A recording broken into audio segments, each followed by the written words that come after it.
नमस्कार दर्शकवृन्द, दिनभरका देश विदेशका प्रमुख खबरहरू समेटिएको नेपाल टाइम्सको टप 50 बुलेटिनमा स्वागत छ। सहकर्मी जिना कार्कीसँगै म रश्मिता। सुरु गरौँ आजका प्रमुख खबरहरू। नेपालमा आज थप 196 जना कोरोना संक्रमितको मृत्यु। महामारीका कारण हालसम्म ज्यान गुमाउनेको संख्या 5411 पुग्यो। 24 घण्टामा 20,979 जनाको कोरोना परीक्षण गर्दा 8,203 जनामा संक्रमण पुष्टि। आजै 6,891 जना संक्रमण मुक्त भई डिस्चार्ज। संक्रमणबाट काठमाडौँ उपत्यका, मोरङ, रूपन्देही, काभ्रे लगायत 20 जिल्ला अति जोखिममा। हाल देशभर 1,14,529 जना सक्रिय संक्रमित रहँदा 752 जना क्वारेन्टिनमा। दोस्रो लहरको सुरुमै हटस्पट बनेको बाँकेमा संक्रमण उच्च बिन्दुमा पुग्यो। वैशाख 1 यता बाँकेमा मात्र 10,651 जना संक्रमित थपिँदा 182 जनाको मृत्यु। स्वास्थ्य मापदण्ड पूरा नगरी जथाभावी आइसोलेसन सेन्टर नखोल्न सबैलाई स्वास्थ्य मन्त्रालयको आग्रह। स्वास्थ्य मापदण्ड बिनाका आइसोलेसन केन्द्र घातक हुने चेतावनी। व्यवस्थापन नपुगेपछि टोलटोलमा आइसोलेसनका नाममा स्वास्थ्य सामग्रीहरूको ठूलो खपत हुने र आवश्यक पर्ने अस्पतालमा अभाव हुने स्थितिप्रति मन्त्रालय चिन्तित। संक्रमण रोक्ने किसिमका गतिविधिमा ध्यान दिन आग्रह। बेड अभाव भए अस्थायी व्यवस्था गरेर भए पनि संक्रमितको उपचार गर्न सर्वोच्चको अन्तरिम आदेश। खोप लगाउन बाँकी रहेकालाई अविलम्ब खोप दिन र अक्सिजनको आपूर्ति प्रभावकारी बनाउन आग्रह। निषेधाज्ञाले पहिलो डोज खोप लगाएर अहिले गाउँमा भएकाहरूलाई दोस्रो डोज कसरी लगाउने भन्ने चिन्ता। बाध्यात्मक अवस्थामा ढिला लगाए पनि प्रभावकारितामा फरक नपर्ने मन्त्रालयको भनाई। काभ्रेको अन्य स्थानीय तहभन्दा संक्रमण उच्च रहेको बनेपा नगरपालिका आज रातिदेखि 1 हप्ताका लागि सिल गरिँदै औषधि पसल र अस्पताल बाहेक अन्य सबै सेवा बन्द। भारतका अधिकांश शहरमा कोरोना कर्फ्यू लाग्न थालेपछि नेपालगञ्ज स्थित जमुना नाका भएर नेपाल फर्किने नेपालीको संख्या 71,000 को हाराहारीमा। दैनिक 2 देखि 500 जनासम्म नेपाल फर्कदै। आउँदो जुन 1 अर्थात् जेठ 18 गतेदेखि अन्तर्राष्ट्रिय उडानहरू केही सहज बनाउने सरकारको तयारी। निश्चित देशहरूबाट कोटा तोकेर सञ्चालन गर्ने सोच बनाइएको पर्यटन मन्त्रालयको भनाई। निषेधाज्ञा घोषणा नहुँदै नेपाललाई काठमाडौँमै रोकिएका भारतीय नागरिकलाई उडानको बाटो खुला भएपछि आज त्रिभुवन विमानस्थलबाट साउदी अरेबियाका लागि 5 वटा जहाज उड्दै। सरकारले कतार र चीनको ग्वान्जाउमा हवाई उडान खुला गर्ने। 2 गन्तव्यमा साताको 1-1 उडान गर्ने मन्त्री परिषदको निर्णय। उडान गर्ने मिति भने तोक्न बाँकी। विराटनगर स्थित विराट शिक्षण अस्पतालको आकस्मिक कक्षमा कार्यरत चिकित्सक र स्वास्थ्यकर्मीमाथि कुटपिट। भर्ना भएकी वृद्धाको उपचार गर्न ढिला गरेको भन्दै कुटपिट गर्ने 2 पक्राउ। सल्यान अस्पतालले अक्सिजन प्लान्ट खरिदको ठेक्का दिएको। ठेकेदारले अक्सिजन सिस्टम जेनेरेटर खरिद गरेपछि प्लान्ट खरिदमा अनियमितता भएको आरोप। छानबिन जारी।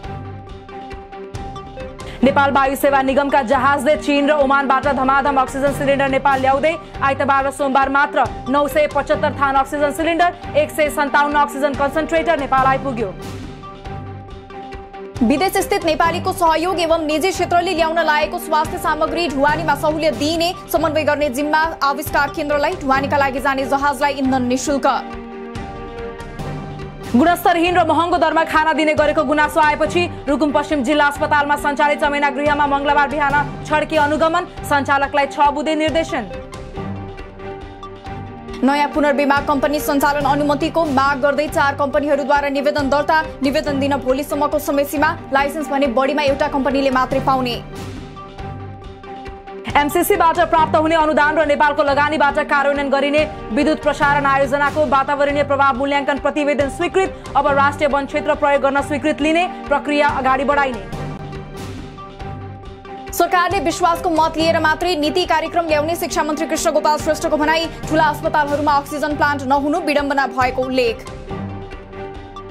शपथ सम्बन्धी रिटमा सर्वोच्चले राष्ट्रपति कार्यालय र प्रधानमन्त्री ओलीसँग माग्यो लिखित जवाफ। पुनः शपथ र कामकाजमा रोक लगाउने मागमा अन्तरिम आदेश दिन भने अस्वीकार।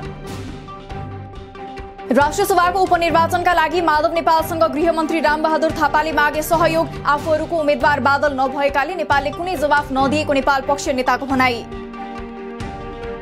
सबै नागरिकका लागि कोरोना खोप लगाउने व्यवस्था गर्न सरकारलाई दबाब दिने कांग्रेस सभापति शेरबहादुर देउवाको भनाई। सरकारलाई वैदेशिक सहायता आउने देखिए पनि पहल नगरेको आरोप। राष्ट्रिय सहमति वा आफ्नो नेतृत्वमा सरकार बन्ने अवसर आएमा आफूहरू अघि सर्ने जसपाको दावी। बाबुराम उपेन्द्र पक्ष वैकल्पिक सरकारको पक्षमा रहँदा महन्त राजेन्द्र पक्ष पनि ओलीसँग निरन्तर संवादमा।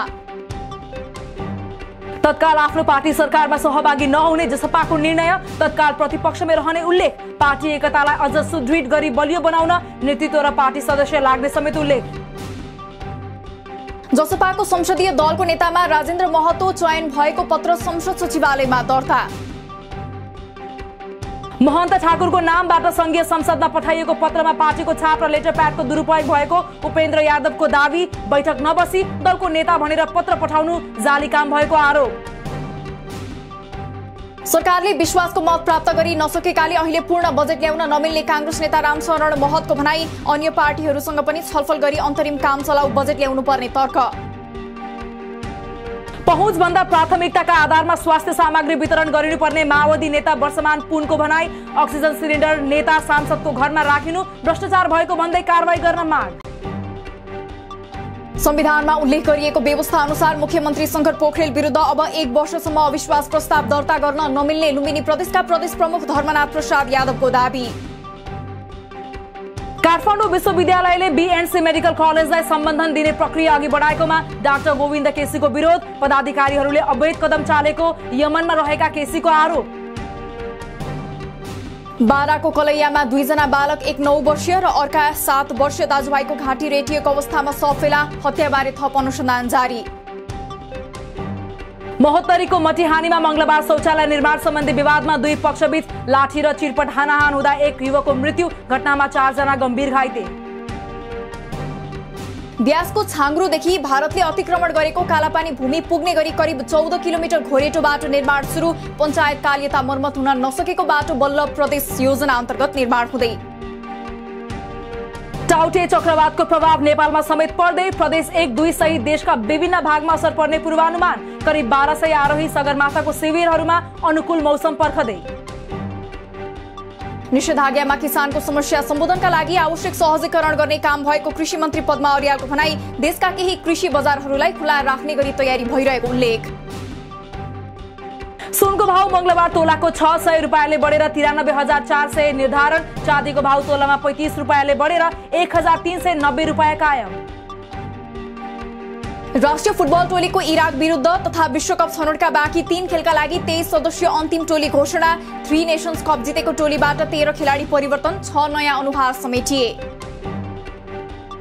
युरोप खेलकुदमा जुर्मुराइरहेको अवस्थामा दक्षिण एसिया भने कोरोनासँग लडिरहेकोले नेपालमा राष्ट्रिय तथा अन्तर्राष्ट्रिय प्रतियोगिता पनि प्रभावित। प्रतियोगिताहरू सञ्चालन हुनेमा अन्यल।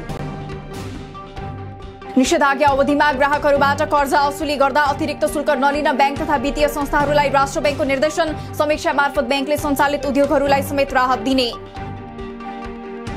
बजारमा उल्लास देखिएसँगै शेयर बजारमा फेरि नयाँ रेकर्ड कायम। नेप्से परिसूचक 34.59 अङ्कले बढेर शेयर कारोबार हालसम्मकै उच्च 11 मा पुग्यो।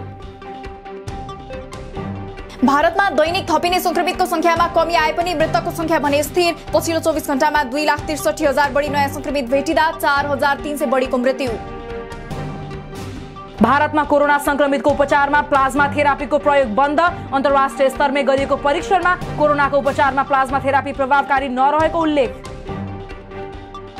आगामी अक्टोबरसम्म भारतीय कोरोना खोप निर्यातमा लगाइएको प्रतिबन्ध कायम रहन सक्ने। यसअघि अपेक्षा गरिए भन्दा लामो समयसम्म भारतले खोप निर्यातमा प्रतिबन्ध लगाउने तयारी। गरिब मुलुकलाई भ्याक्सिन उपलब्ध गराउन धनी देशहरूसँग विश्व स्वास्थ्य संगठनको आग्रह। भारतले दिनुपर्ने खोप नदिएको र अन्य मुलुकले पनि आवश्यक मात्रा उपलब्ध नगराएकाले कोभ्याक्स प्रभावित। गाजा क्षेत्रमा युद्ध विराम गर्न अमेरिकी राष्ट्रपति जो बाइडेनको अपील। अहिलेसम्म गाजामा 61 बालबालिका सहित 212 प्यालेस्टाइनीको मृत्यु। इजरायलतर्फ 2 बालबालिका सहित 10 जनाको मृत्यु। इजरायल र प्यालेस्टाइन बीच हिंसात्मक सङ्घर्ष जारी रहेको बेला इजरायललाई 735 मिलियन अमेरिकन डलर बराबरको हतियार बेच्ने अमेरिकाको तयारी। संसदबाट उक्त प्रस्ताव पास हुने अपेक्षा। भारतका पश्चिमी राज्यहरूमा शक्तिशाली समुद्री तुफानका कारण हालसम्म 20 जनाको मृत्यु। 2 लाख मानिस विस्थापित। महामारीसँगै आँधीले अस्पतालहरू टेक्न नसक्ने अवस्थामा। र टाउटे चक्रवातमा परि हिन्द महासागरमा रहेको एक ठूलो डुङ्गा डुब्दा मुम्बईमा 127 जना बेपत्ता। 273 यात्रु सवार डुङ्गा दुर्घटना हुँदा 146 जनाको भने सकुशल उद्धार। दिनभरका देश विदेशका प्रमुख खबरहरू समेटिएको नेपाल टाइम्सको टप 50 बुलेटिन अहिलेलाई सकियो। हामी भोलि फेरि टप 50 समाचारका साथ उपस्थित हुने नै छौं। नेपाल टाइम्सको युट्युब च्यानल सब्स्क्राइब गरिदिनु भएकोमा र फेसबुक पेज लाइक गरिदिनु भएकोमा धन्यवाद। ताजा खबरहरू नेपाल टाइम्सको अनलाइन पोर्टल www.nepaltimes.net मा पनि गएर हेर्न सक्नुहुनेछ। नेपाल टाइम्स हेर्दै गर्नुहोला। नमस्कार।